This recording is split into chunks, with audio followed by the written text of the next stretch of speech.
Le point de départ de ce projet, en fait, c'est quelque chose qui est né de travaux en didactique des mathématiques, notamment autour d'une personne, d'un chercheur, qui s'appelle Yves Chevalard, et qui a développé lui-même des ateliers d'enquête au Collège du Vieux-Port à Marseille.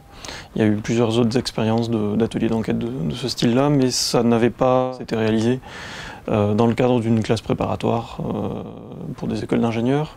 Et le dispositif me semblait intéressant dans la mesure où ce qu'on appelle enquête, justement, le principe c'est mettre les étudiants en situation d'étudier une question, de prendre au sérieux la question, et puis par tous les moyens possibles, imaginables, accessibles à eux, essayer de développer une réponse à la question. Et ça me semblait être tout à fait en phase avec le métier d'ingénieur. La mise en place, déjà en amont, il y a tout un travail de réflexion qui a été mené avec une chercheuse en didactique de l'ESP de l'Académie de Toulouse, qui est Gisèle Sirad. L'idée, ça a été de construire des questions, donc ça a l'air bête de poser une question, mais poser une question qui permette ensuite de développer un travail sur une quinzaine de séances d'1 heure et demie, c'est pas simple. L'atelier démarre comme ça, c'est-à-dire le professeur, en l'occurrence moi, pose une question à un groupe d'une vingtaine d'étudiants, en leur expliquant qu'ils auront 15 séances pour produire une réponse. On a choisi 2 questions qu'on a posées à 2 groupes de TD à chaque fois, donc en tout il y a 4 groupes de TD de 25 étudiants. La première question portait sur les logiciels de retouche photo, donc c'était certains logiciels permettent d'améliorer la netteté des photos, comment ils font. Et la deuxième question c'était certains téléphones portables ne se mettent pas en veille tant qu'on les regarde, comment est-ce possible ?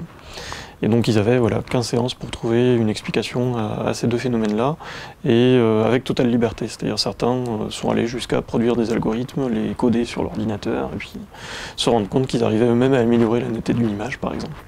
L'objectif visé par l'atelier, alors ça c'est difficile à définir parce que les objectifs en fait apparaissent au fur et à mesure. C'est-à-dire qu'il y a des choses qu'on avait pu anticiper et puis d'autres pas du tout.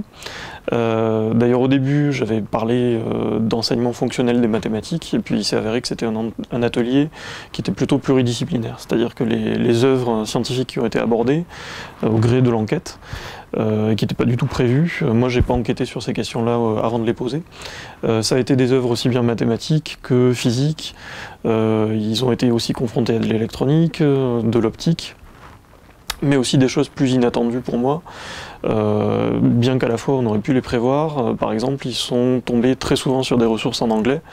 Ils se sont rendus compte qu'il manquait d'outils, des outils de communication aussi. Ils se sont rendus compte qu'écrire un mail à un chercheur pour lui donner des renseignements, ça se fait pas en 5 minutes. Les objectifs, c'est tout ça. C'est mettre dans une situation réaliste où on se rend compte qu'on n'a pas juste besoin de maths, mais de plein de choses qui forment un tout cohérent, et on peut pas faire des maths sans l'anglais, et on peut pas faire de l'anglais scientifique sans avoir un objectif mathématique, par exemple, dessous.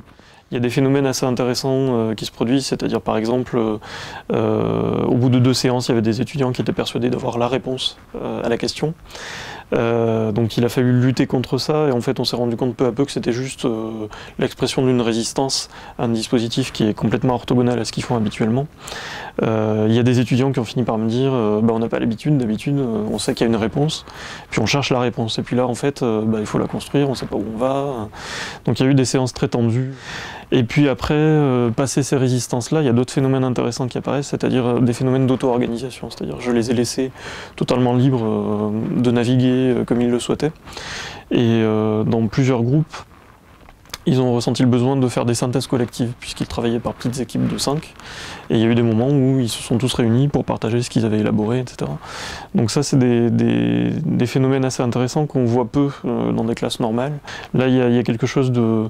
je parlais d'approche fonctionnelle des mathématiques. Là, ça va au-delà, c'est une approche fonctionnelle de l'étude. C'est-à-dire on étudie comme on étudie dans la vraie vie, quand on est ingénieur, quand on est technicien.